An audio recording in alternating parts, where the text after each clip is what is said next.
감사절기죠. 감사절기. 이 감사절기를 맞이하여 나는 내 인생들을 돌아보게 됐습니다. 하나님께서 내게 베풀어 주신 은혜, 참 하나에서부터 열까지 다 감사하지요. 특별히 성경 말씀을 묵상하다가 오늘 136편, 시편 136편을 보면서 이 136편은 총 26절로 되어 있습니다. 26절로 되어 있는데 매 절마다 하나님께 감사하라, 그 인자하심이 영원함이로다, 이렇게 끝을 맺어요. 그러면서 이스라엘의 역사, 처음부터 하나님이 천지 창조를 하는 것부터 시작해서 이스라엘 역사를 쭉 나열을 해요.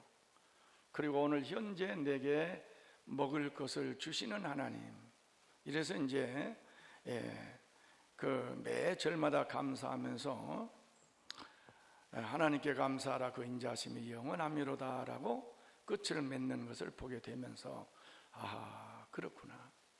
한 나라에도 건국 때부터 지금까지 인도하신 그 감사가 있고, 한 가정에도 결혼해서부터 자녀를 낳고 지금까지 감사가 있고, 여러분 한 일생에도 그렇죠. 여러분 한 일생에도 때로는 출생부터 시작해서 늙어 죽을 때까지 인생에 감사가 있습니다. 그래서 오늘 136편을 간략하게 5부분으로 나누면 그렇습니다. 제가 하나님께 감사하라 이렇게 하면 마지막에 여러분들은 그 인자심이 영원함이로다 이렇게 교독을 좀 하겠습니다. 후렴 부분 연습 한번 해볼까요? 하나님께 감사하라, 할렐루야, 할렐루야. 그래서 이제 5부분을 제가 말씀할 거예요. 첫 번째, 하늘을 지으시고 땅을 펴신 하나님께 감사하라. 제 소리보다 더 적어요. 감사가 좀 별로 없는 것 같아. 마음속에 감사를 실어서 하나님께 감사하시기 바랍니다. 두 번째, 천체를 만들어 주관하신 하나님께 감사하라. 출애굽 과정에서 많은 기적을 행하신 하나님께 감사하라. 약속의 가나안 땅을 주신 하나님께 감사하라.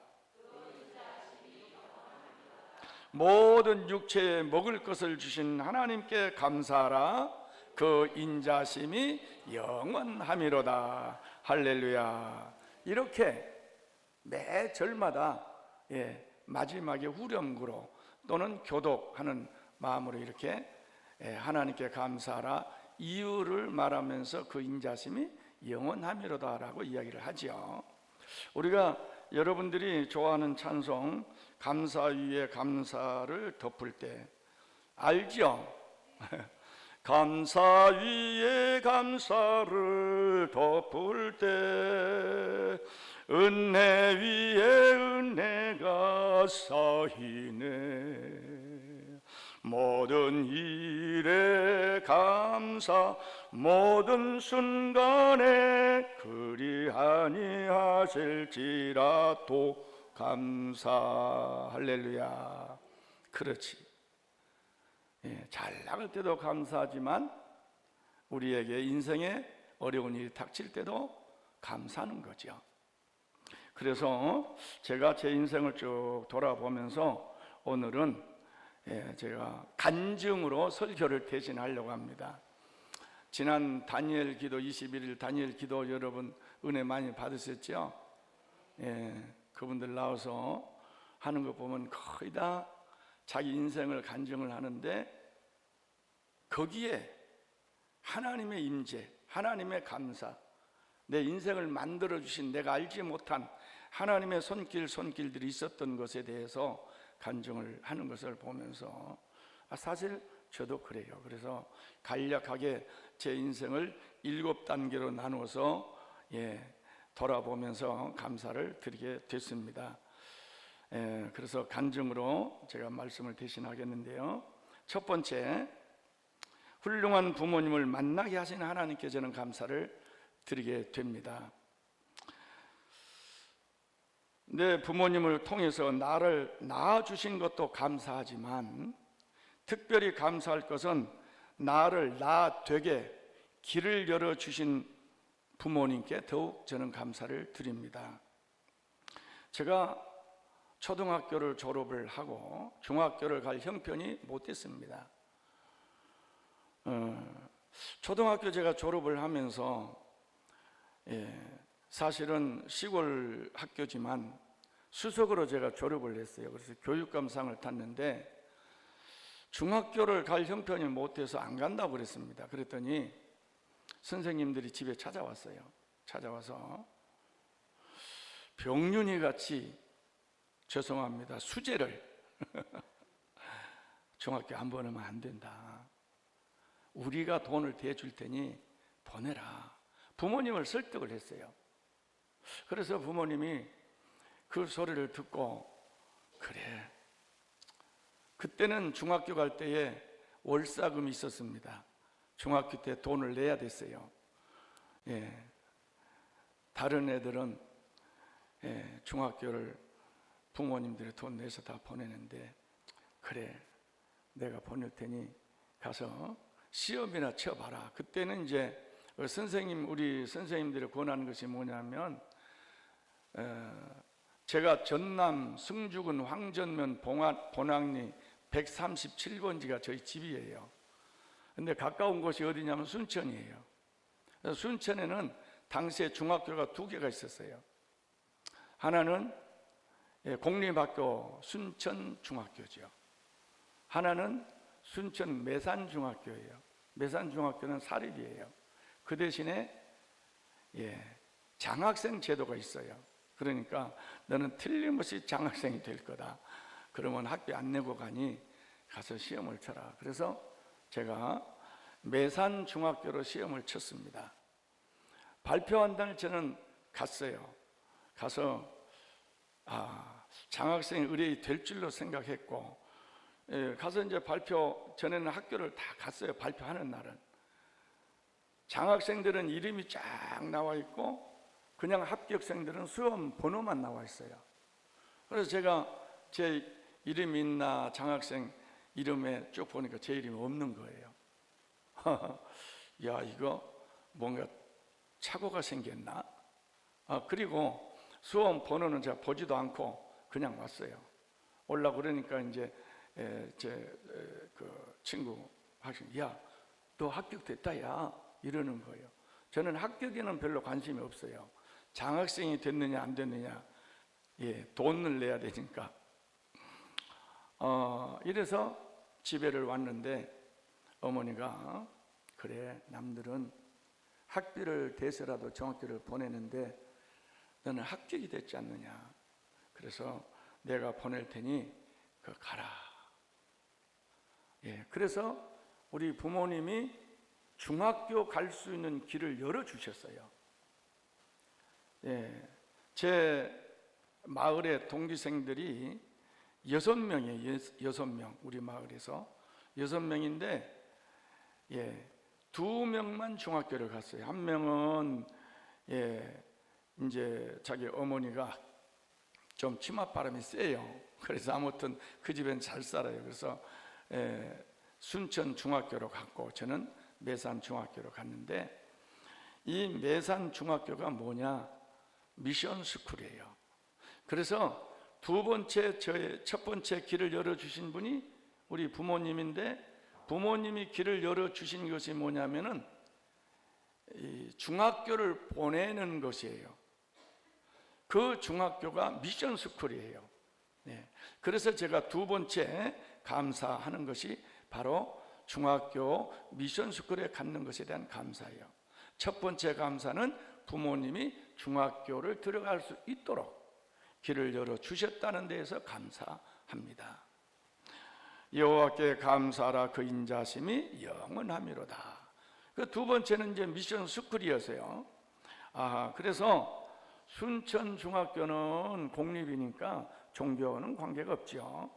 근데 제가 들어간 매산 중학교는 그때 당시에 언더우드 선교사가 지은 학교예요. 대단히 유서가 깊어요.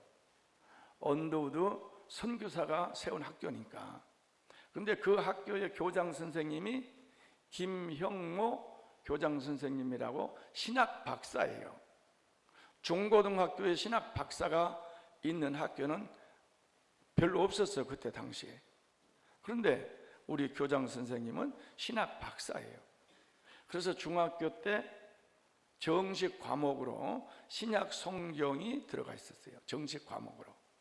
고등학교 때는 구약 성경이 들어가 있고 1년에 1독 하지 아니하면 그 성경 과목은 낙제입니다. 그리고 그 교회 주일날 교회에 가서 예배 출석을 하고 도장을 맡아서 학교에 제출해야 돼요. 그래야 결석으로 앉힙니다.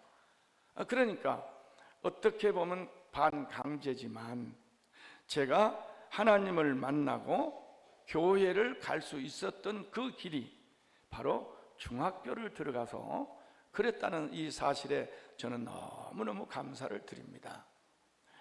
만약에 그때 제가 이 순천 고등학교로 갔더라면 하나님을 아마 안 만났을 거예요. 그리고 물론 예수도 안 믿었을 거고 오늘 내가 있지 아니했을 것입니다. 그래서 미션 스쿨에 들어갔다는 것에 대해서 나는 여호와께 감사하라. 그 인자심이 영원함이로다. 그렇습니다. 세 번째, 고난을 주신 하나님께 저는 감사합니다. 이제 고등학교를 마치고 대학을 가야 되는데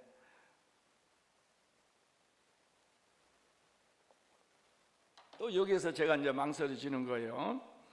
제가 대학교 들어갈 무렵에는요, 예비고사라는 것이 첫 번째 시작했던 해예요. 예비고사가. 그래서 학교마다 경쟁을 하죠. 대학교 들어가는 게 문제가 아니고 예비고사를 몇 프로 합격했느냐, 고등학교가. 여기에서 이제 학교 평가가 나온다 해서 무조건 예비고사는 쳐야 됩니다. 그래서 저는 너는 학교 관계, 대학교 관계없이 예비고사를 쳐야 돼. 그래서 예비고사를 쳤는데 제가 사실은 연세대학교 정치외교과를 지망을 했어요. 희망란에는 제 마음속에는 갈 생각은 없어요. 예비고사만 벌기 위해서 한 거예요. 쳐놓고는 집에 와서 있는데 이제 시험 발표 날 저는 관심이 없었으니까 그 이후에 선생님이 또 저한테 연락이 왔어요. 야, 너 예비고사 합격이 됐는데 빨리 학교 지금 원서를 내야 된다 해서 저는 알겠습니다 해놓고는 안 갔습니다. 그러고 있는데 친구가 저한테 그래요. 우리가 이러고 있을 것이 아니라 사관학교 시험이라도 치자. 당시에 3사관학교가 이제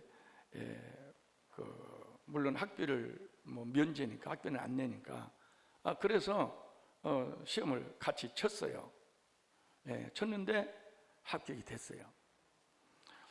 그래서 제가 이제 3사관학교를 졸업을 하고 사실은 우수한 성적으로 졸업을 했습니다. 그래서 저는 이제 졸업하면서 인관을 했을 때에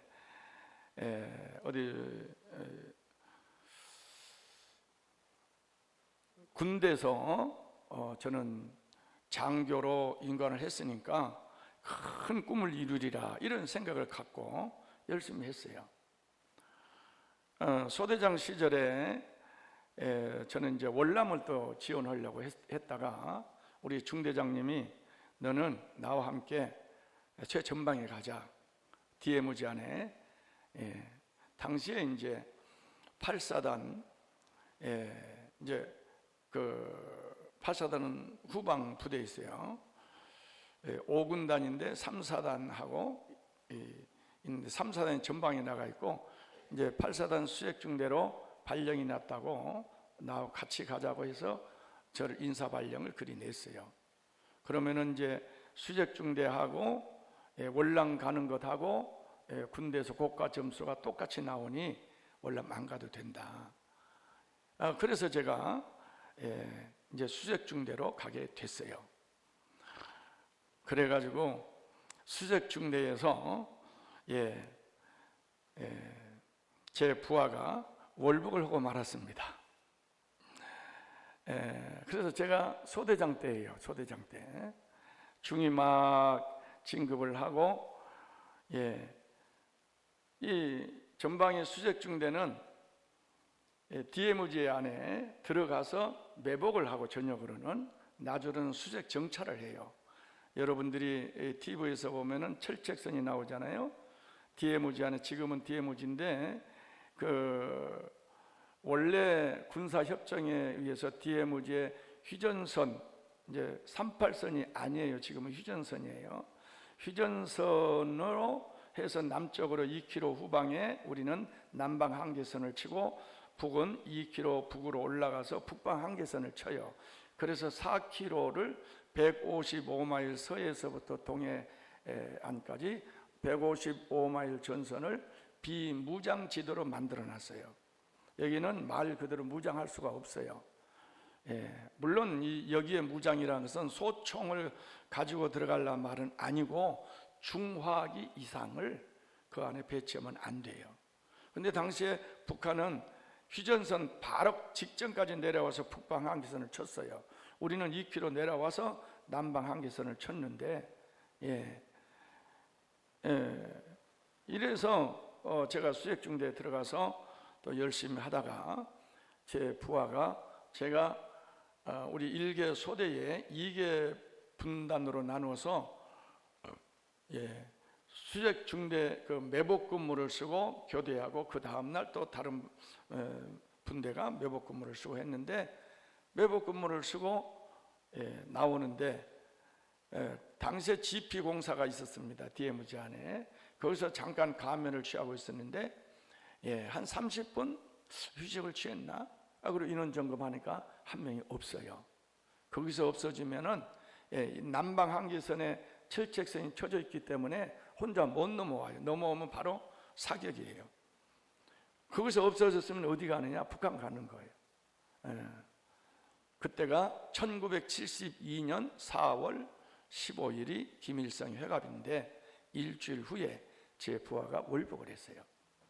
그 건으로 저는 군대에서 불명예 제대를 하게 됐습니다.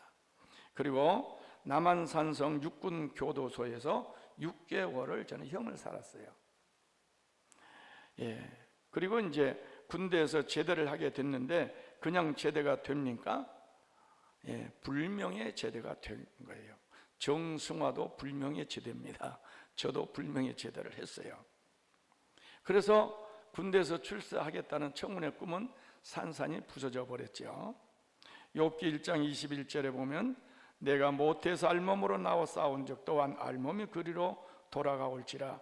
주신 이도 여호와시요 거두신 이도 여호와시오니 오직 여호와의 이름이 찬송을 받으실지니라. 내게 있는 모든 걸 다 뺏어갔어요. 꿈도 뺏어갔고 희망이 없어졌어요.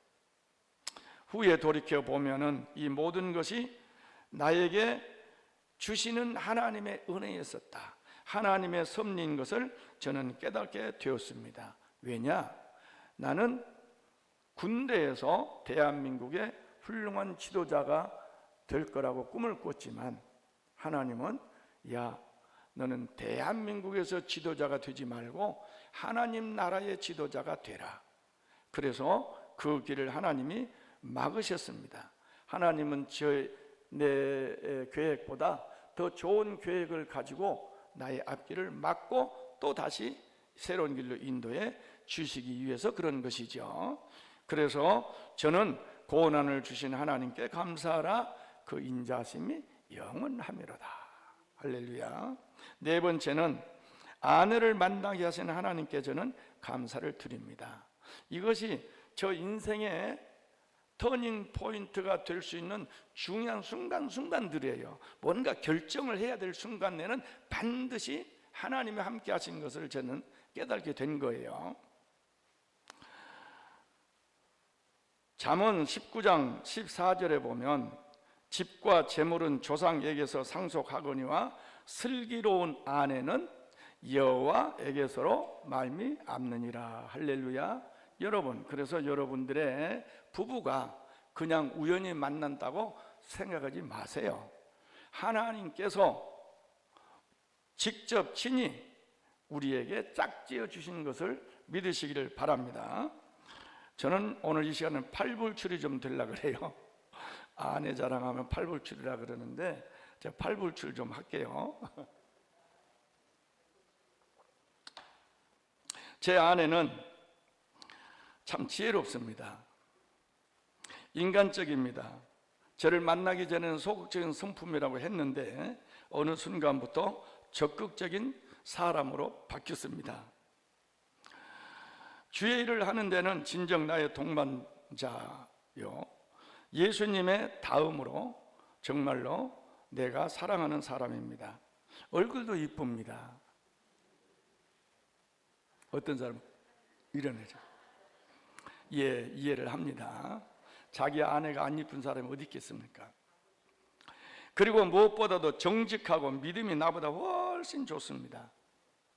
이런 배필을 나에게 인도해 주신 하나님께 감사하라. 그 인자심이 영원함이로다. 할렐루야.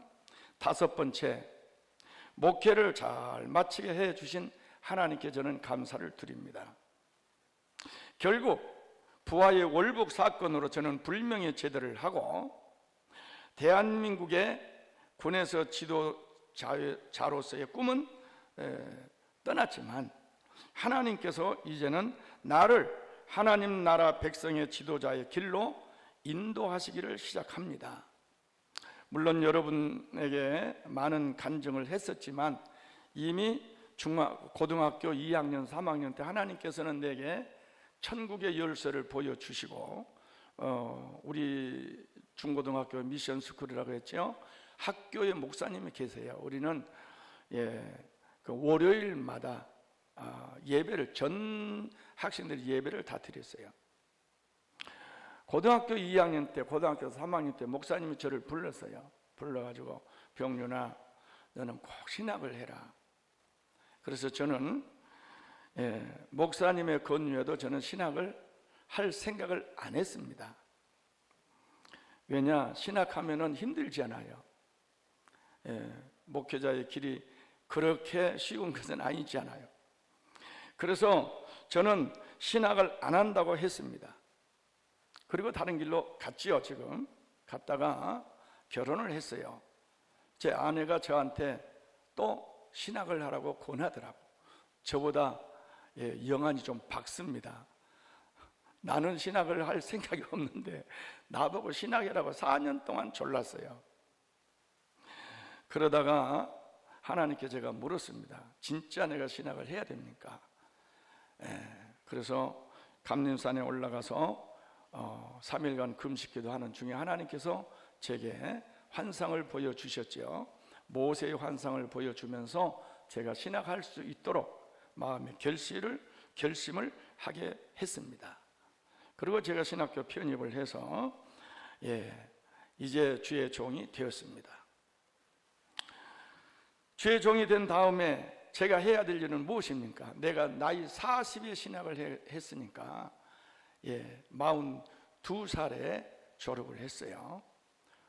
그 사람을 어느 교회에서 전도사로 쓰겠습니까? 나이 많은 전도사.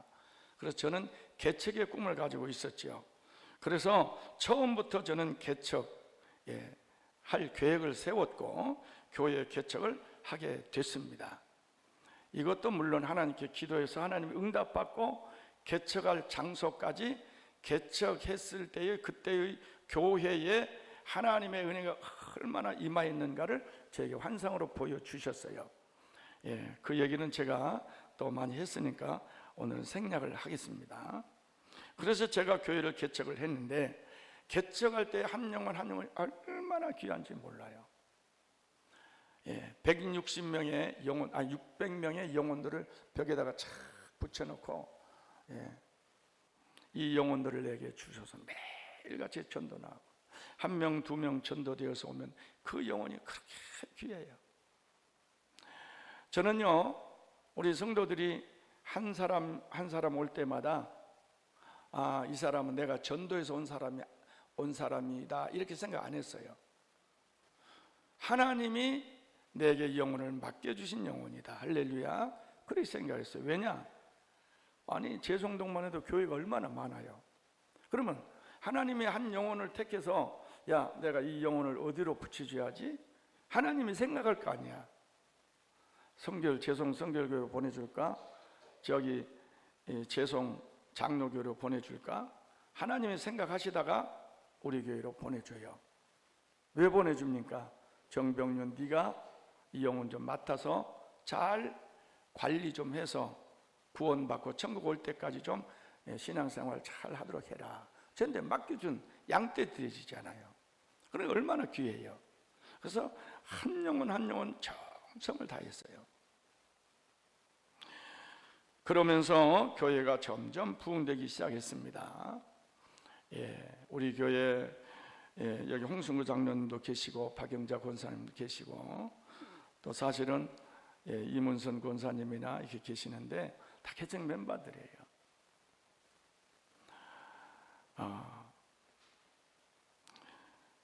이 성도들이요, 저는 기존 교회 다니는 성도들을 제가 전도한 게 아니고 개척을 해서 전도했기 때문에 예수 안 믿는 사람들을 전도한 거예요. 한 영혼을 그야말로 구원하는 거예요. 그러니까 이 사람들이 교회에 와서 얼마나 충성한지 몰라요. 황초 권사님 계시지만은 그 아들 이번에 딸이 결혼해서 축하합니다. 그 아들이 수요일 저녁에 예배를 드리는데 이 자기 아버지 신발 신고, 저 한석찬 집사님 저기 계시네, 아버지 신발 신고 울면서 교회를 찾아왔더라니까. 엄마 예배 드린 줄 알고 저녁에 지가 그때가 몇 살, 3살쯤 4살쯤 됐나? 울면서 교회를 찾아왔어요. 이렇게 성도들이 너무 충성해서 교회가 날마다 부흥되는데요, 너무너무 하나님께 감사를 드렸어요. 그리고 감림산 기도원의 성도들과 함께 거의 우리 개척 시대에는요 한 달에 한 번씩 감림산 기도원에 철학 기도회 갔을 거예요. 거기에는 이제 나라를 위한 구국 기도회가 있고 화요일 날마다 금요일마다 또 그 유명한 강사님들을 모셔놓고 철학 기도를 했어요. 우리가 거의 한 달에 한 번씩 갔을 거예요. 가서 그냥 기도하는데 산에 올라가서 얼마나 기도했는지. 그때는요 너희가 나무 뿌리 하나를 뽑지 않냐면 절대로 성령 받지 못한다. 나무 뿌리 하나 뽑아야 된다. 이래가지고 부여잡고 산에 올라가서 그렇게 기도하고 열심을 다했습니다. 저는 또 개척 3년 만에 40일 금식 기도를 해서 하나님 앞에 내가 독대의 시간을 가졌어요. 그때의 성도들은 하루에 한 끼씩 금식하고 교회에서 40일 동안 기도했어요. 저희 가족들은 역시 하루에 한 끼씩 먹고 40일 동안 기도했어요. 저는 완전히 40일 동안 금식 기도를 했어요. 그리고 하나님께서 금식 기도를 은혜 가운데 잘 마치게 해 주셨어요. 얼마나 감사한지 몰라요. 그리고 우리 전 교인 수련회 있을 때에 우리 성도들이 가서 전교인 수련회 때로는 1박 2일로 수련회하고 또 제송 여중학교에서 매주일 오후에마다 족구 대회를 그렇게 열심히 했어요. 우리 동지방 체육대회 나가면은 족구는 항상 저희들이 또 이렇게 맡아놓고 잘했습니다. 족구 1등도 하고 감격스러운 일들이 참 많습니다. 그러다가 성전 건축을 하게 됐습니다. 온 힘과 기도로 땀과 눈물과 물질을 다 바쳐서 성도들이 성전 건축을 시작을 했어요. 당시에 우리 성도들이요, 어떤 이는 집을 팔아서, 어떤 이는 전세금을 내서 헌금을 하고, 어떤 이들은 작정해서 대출을 받아가지고 헌금을 하고. 이 교회 건물이 그냥 된 게 아니에요. 그 성도들의 땀과 눈물과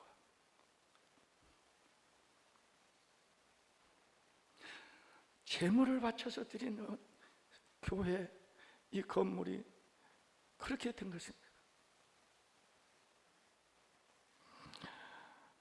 성전 건축하다가 한 달 동안 건축회사가 부도가 나서 멈췄잖아요. 성도들의 마음이 얼마나 아팠겠어요. 그러나 모든 성도들이 합심해서 기도하고, 물론 개인적으로 자기들 혼자 있을 때는 어떻게 생각했는지 몰라요. 야, 이러다가 성전 건축은 못하는 거 아니냐? 우리는 틀렸네 이제. 이렇게 생각했는지도 모릅니다. 그러나 저는 하나님께서 반드시 해줄 것을 믿었습니다. 그래서 하나님께서 좋은 건축회사를 1년 만에 보내주셔서 재개를 하게 되었고, 이런 아름다운 성전을 완공하게 됐습니다. 우리는 하나님이 하신 일이십니다. 인간이 하는 일이 하나도 없어요. 여러분 저를 보세요. 제가 뭐가 잘났습니까? 키가 큽니까? 내가 뭐 인물이 잘생겼습니까? 그런데 하나님은 하셨어요. 그때 모든 성도들은요, 하나님 앞에 기도할 수밖에 없었어요. 그래서 이렇게 아름다운 성전 건축을 하게 되었고, 그리고 마침내 저는 30년의 목회 사역을, 목회 성역을 마치고 은퇴를 하게 됐습니다. 아쉬움과 감사의 눈물은 더욱 우리 하나님께 고맙습니다, 감사합니다 라는 말을 저절로 나오게 하게 된 거죠. 이래서 저는 목회 사역을 정말로 은혜롭게 잘 마치면서 하나님께 감사하라, 그 인자하심이 영원하미로다, 이런 감사를 드릴 수밖에 없습니다. 여섯 번째로, 저 자녀들을 인도하신 하나님께 감사합니다. 여러분, 자녀들은요, 내 마음대로 할 수가 없어요. 저는 큰애가 5학년 때, 적은애가 초등학교 2학년 때 교회를 개척을 했어요. 애들을 돌볼 시간도 없을 뿐만 아니라 학원에 보낼 수 있는 그런 형편도 못 됐어요. 학원에도 안 보냈어요. 매일 아침에 일어나서 전도 나가고, 신방 가고, 애들 돌볼 시간은 없어요. 근데 애들이 잘 컸습니다. 하나님께서 인도해 주셨습니다. 시편 127편 3절 말씀에 보면, 보라, 자식들은 여호와의 기업이요 태의 열매는 그의 상급이로다. 할렐루야. 그래서 큰애가 초등학교 5학년 때 제가 개척을 했는데 5학년 때부터 피아노를 쳤어요. 대예배 피아노 치지, 어린이 피아노 치지, 학생 예배 피아노 치지. 걔도요 쉴 날이 없어요. 저희들과 똑같이 목회를 했어요. 아들도 마찬가지. 걔들이 성장하면서 그들의 동기 학생들이 굉장히 많이 와요. 예를 들어서 첫애가 6학년이다 그러면 6학년 학생들 다 전도해서 왔어요. 천성이가 고등학교 3학년 때 고등학교 3학년 학생이 13명이 왔어요. 13명. 고등학교 3학년만도 13명이야. 그래서 시험 칠 때까지 자기들이 모여서 계속 기도해요. 그리고 우리 아들놈은 해운대 구청에서 뭐였어요? 군 복무 대신하는 거 그거 했어요. 2년 동안 했는데 여기서 프레이즈 스쿨이라 해서 찬양 학교를 만들어 가지고 우리 학생들에게 악기 하나씩 가르치고 싱어 가르치고 해가지고 학생의 전통으로 계속 이것이 내려왔어요. 저는 목회를 내 혼자 했다고 생각하지 않습니다. 저희 아내와 우리 자녀들과 함께 다 목회를 함께 했다고 생각을 해요. 그래서 하나님께서 자녀들을 잘 길러서, 사실 딸은 지금 전주 예본 교회에 어제 제 사위가 위임식 했습니다. 예본 교회 담임 목사 위임식을 했는데, 제가 사실 가야 되는데 또 우리 아름이 결혼식 때문에 제가 못 갔어요.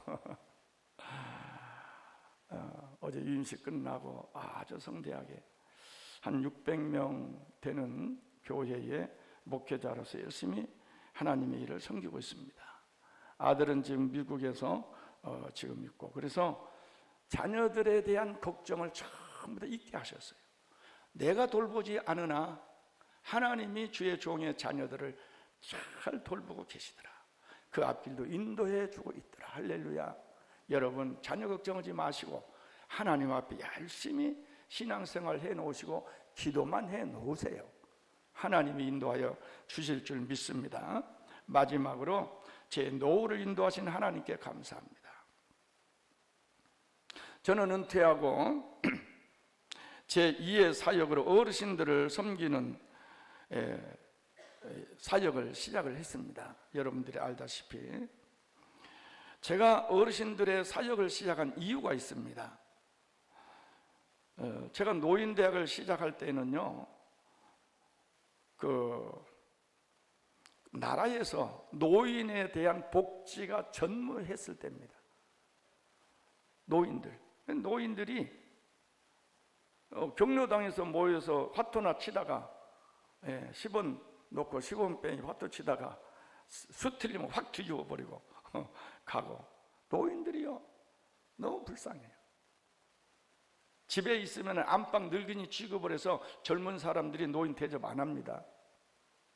아하, 이 노인들의 영혼이 불쌍하구나. 노인들 60년, 70년 때 이 나라의 경제적 성장의 동력을 일으킨 분들이 누구냐? 현재 노인들이에요. 그때는 먹을 것 못 먹고 입을 것 못 입고 자식들 공부시킨다고 논밭 팔아서 다 애들 수발시켰지. 근데 그 애들이 부모님들을 잘 돌봅니까? 안 돌봐요. 왜? 냄새나. 할머니가 냄새나. 할머니 갈 곳이 없어요. 이것은 교회에서 해야 될 일이다. 그래서 제가 노인대학을 17년 동안 노인대학을 시작을 했고, 이분들을 데리고 전국 팔도, 봄에는 소풍, 가을에는 산업 시찰, 그래서 울산 현대자동차 중공업, 그 다음에 대우조선소, 거제도, 포로수용소, 광양제철소 안 간 데가 없어요. 왜? 노인들이 구경해야 되니까. 산업시장, 봄에는 소풍 가고요.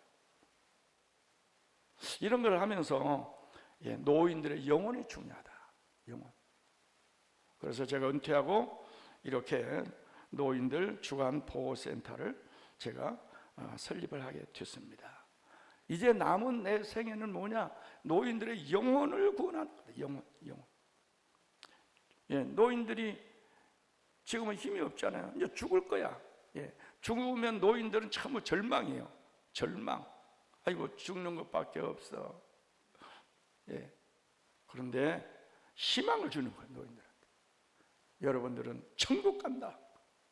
이 세상을 떠나면 죽음이라는 관문을 통과하고 나면 하나님의 나라, 영생의 나라가 있다. 우리는 죽음이 한 발자국 한 발자국 내게 닥쳐올 때마다 희망이 있다. 천국 갈 희망이 있고, 주님을 만날 희망이 있고, 하나님 품 안에서 영생을 누리는 꿈이 있으니, 그래, 마지막 노후를 잘 보내자. 그거지. 그들의 영혼을 구원하기 위해서. 그래서 매일처럼 3시 반부터 우리 어르신들 예배를 드리고 있습니다. 지금은 우리 어르신들이 30명 어르신들이 있어요.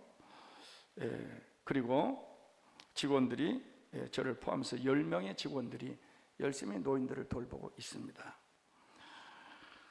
그렇습니다. 노인들은 치매 걸린 노인들도 있고, 똥오줌 못 가린 노인들도 있고, 그렇습니다. 가족들에게 정말로 천대받고 홀로 외롭게 고독한 노인들도 있습니다. 이분들이 여기 와서 얼마나 좋아하는지 몰라요. 저는 이 모든 것을 여호와께 감사하라. 그의 선하심과 인자심이 영원하미로다. 할렐루야. 그래서 제 인생의 구비마다 어느 결단을 해야 될 순간에 이때는 반드시 하나님이 개입해서 선한 결정을 하고 선한 인도하심에 하나님의 역사가 있더라. 제 나이는 지금 얼마 안 됩니다. 74살인가 5살인가 됩니다. 김형석 교수가 내가 100년을 살고 보니, 그래서 에세이를 냈어요. 내 인생 74년을 지내놓고 보니, 그래, 하나님의 인도하심과 하나님의 선하심, 하나님의 계획하심은 실패가 없다. 젊을 때는 내가 하는 것처럼 이렇게 하다가 안 되면 때려치기도 하고 하나님 원망하기도 하고 이 사람 원망 저 사람 원망하기도 하지만 부질없는 일이에요. 하나님이 하시는 일이에요. 원수를 맺으면 안 됩니다. 그래서 허허 한번 웃으면 되고 하나님이 하실 거야. 그렇지. 그렇습니다. 이제 한 가지 큰 대단원의 막을 내려야 할 지상 생애가 있습니다. 그건 뭘까요? 제가 세상을 하직하고 천국을 입성하는 일만 남았습니다. 이제는 또 그것을 위해서 저는 준비를 해야 되겠죠. 출생으로부터 하나님 부르시는 인생의 마지막까지 이 모든 것을 생각할 때 하나님께 감사하라. 다 같이 시작. 그 인자심이 영원하미로다. 기도하겠습니다.